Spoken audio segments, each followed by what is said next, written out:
There is a moment in Bride, I'm not going to spoil it, but you'll know when you get there, where Ali Hazelwood does something so quietly devastating that I just have to close the book and sit with it for a second. As a reader, the moment hit me. As a writer, I immediately started pulling it apart to figure out how she did it. Today, though, we're going to read like writers.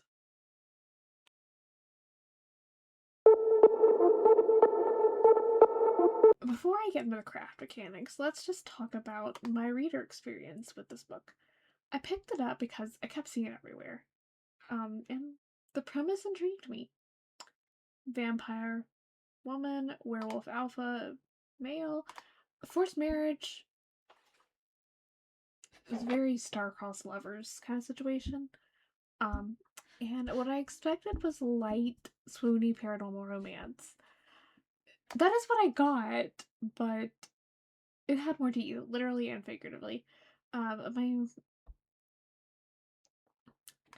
fell in love with Misery Lark immediately, even though I feel like her name's a little heavy-handed.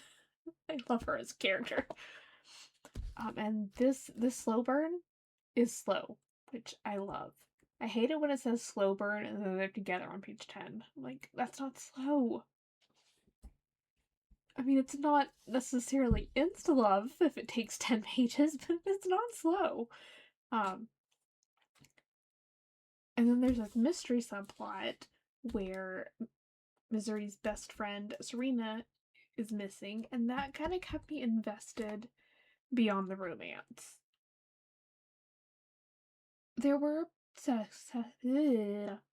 sections where the tension kind of wasn't the best, but I never stopped being curious about that subplot. But my read as a my thoughts as a writer, different story. And there are two things that this book does so well that I'm definitely gonna take some instruction from going forward. And there's also something that I think Ali Hazelwood fumbles in this particular book, but it also teaches something that I think a lot of writers struggle with. So let's get into the first craft element that was very well done. The voice and the unreliable narrator. And yeah, I'm putting that in one. First thing I want to talk about is the voice. Particularly how Misery is built as a first-person narrator. Like, she feels very real. She doesn't come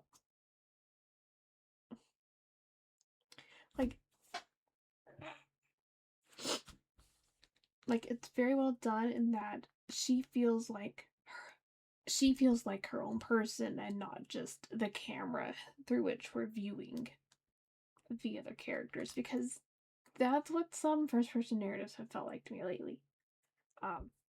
So that was a big, like, very well done there. Miss, I keep wanting to call her Mystery. Sorry. Misery is very blunt. She has a clinical kind of way of observing people, which, I mean, that makes sense. She's a vampire, and she's been very isolated, and now she's suddenly thrown into a pack of werewolves.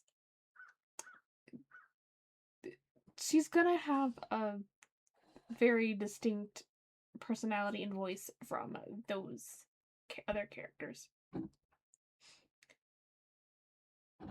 And what's really well done with her voice is how she's delivering information and characterization all at once, because she's learning about the werewolf side of the world as we, the reader, are. So that's helping us learn the world without being info-dumpy. But at the same time, we get to see her little quirks and personality come through while we're learning that, which is so fun.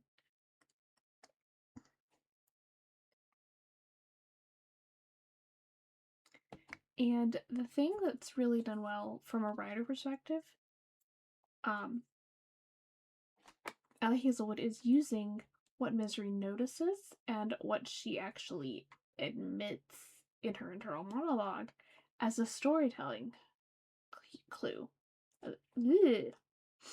So Misery might notice something about Lo, the love interest, and then she'll dismiss it.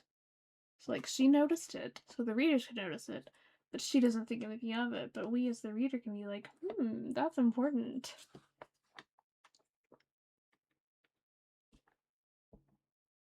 And that's why this really works, is because even though it's in first person, we the reader still get to know things that the point of view character doesn't, which a lot of times doesn't happen in these first person narratives. And I think from a writing perspective, it's very hard to do without looking contrived. Because, like, if Misery's denial of it weren't consistent with her character, it would be like, come on, Misery, why don't you notice that? That's so obvious.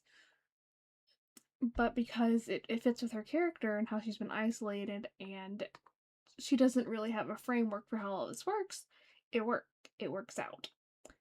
And I'm dealing with the same problem in Shadow Tales with Tana, because she's also a very isolated character who, like, she has very clinical, sharp observations, but she doesn't process emotions like normal people. Normal, whatever. So this really helped me with how I want her voice to come through, even though I'm not in first person. It's still helping me, like, know how to get it to work right. With the whole notice the thing, move on before you really understand why it's important. And that way the reader can be like, oh, that's important because this, but the character's still like, what?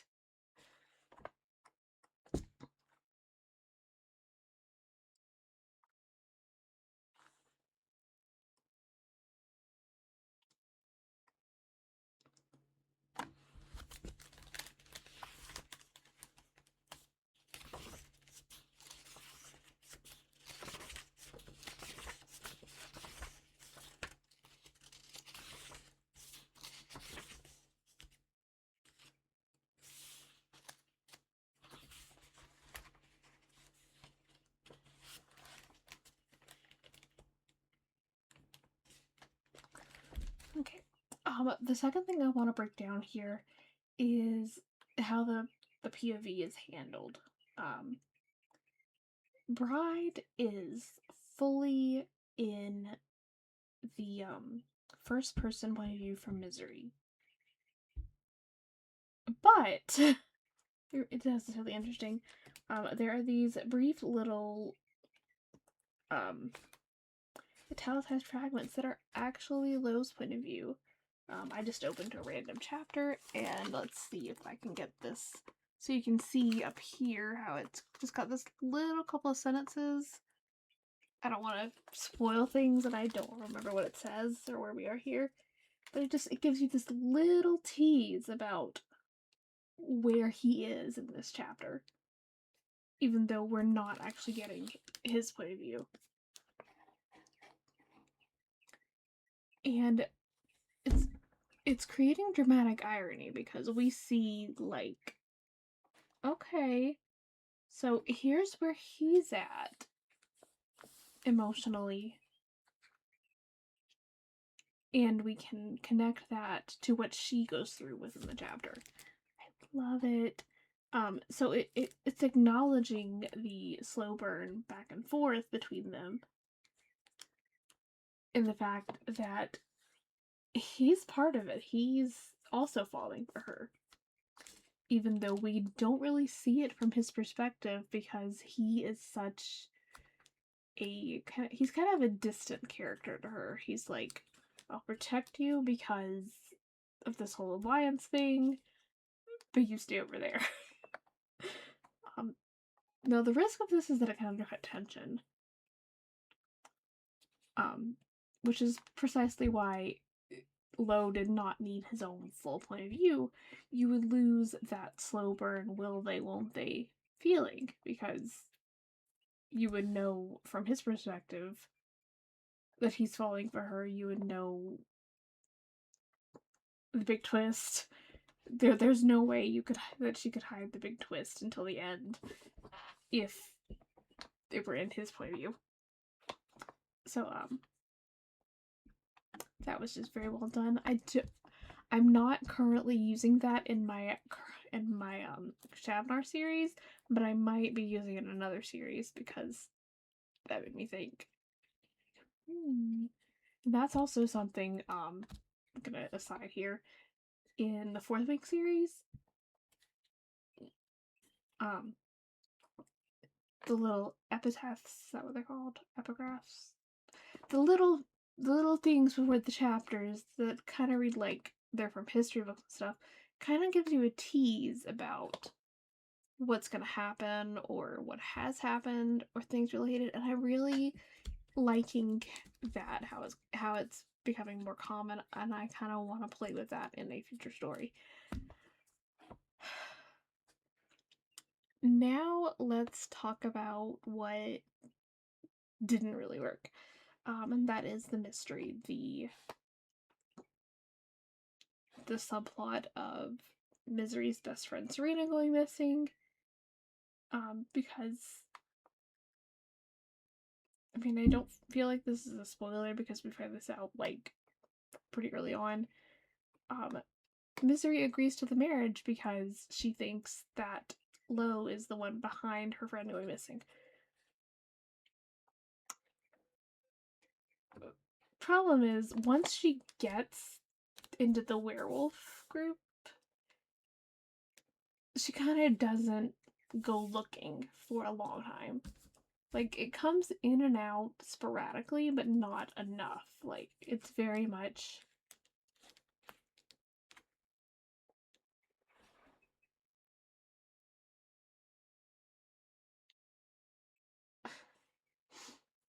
I feel like the romance took over. And if you're gonna have a romance and a mystery plot, like, going side by side, they need to go side by side. They don't need to go one jumps ahead, and then the other one jumps ahead, and then that. It didn't work out. They need to escalate at the same time, and if one disappears, then the tension goes away because you're more focused on the romance, and it's just like, oh, there's a mystery? I don't care. I'm in the romance now. And the fact is, the romance is like the entire middle of the book. It's like, we start with mystery, we have a big romance section, and then we wrap up the mystery. And, like, really the way to fix it would be to escalate the mystery through the romance. Like, there was a point where she thinks that Misery thinks that Lo had something to do with Serena's disappearance. Now, using that and having it be she's having to investigate him, that would have worked out, but that is not what happened. Spoilers, I guess. And this is something that, for me as a writer, I'm struggling with too, because there's political mysteries, there's personal arcs. I actually have 3 point of view characters that have their own personal arcs through Shadow Tales, and the thing is, they should all be building off each other. It shouldn't be like, my character is Tana, Talus, and Emma Young. It shouldn't be like they each have their own arc. The arcs should be like threading together to make one story.